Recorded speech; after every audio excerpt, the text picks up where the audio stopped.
Paní, jste na řadě. Halo? Halo?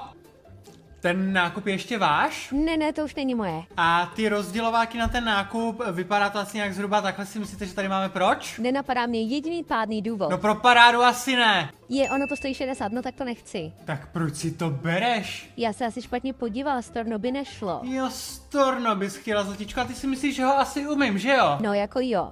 Tak to seš na pěkném omylu. Já teď budu muset zavolat moji vedoucí, která je na druhé straně obchodu ve skladu. Se sem bude táhnout kvůli tvýmu blbýmu stornu 10 minut, aby to tady mohla vystornovat. Budeš zdržovat celou frontu jenom kvůli tomu, že ty blbě čumíš na cedulky a asi nevíš, kolik to stojí. Vlastně prosím tě, storno. Tak a poprosím vás 362 korun, naši klubovou kartičku máte? Ne, A založit byste si nechtěla? nechci. No, dobrý, prosím tě, ty nebudeš mít slevičky, nebudeš sbírat bodíky, mně je to jedno.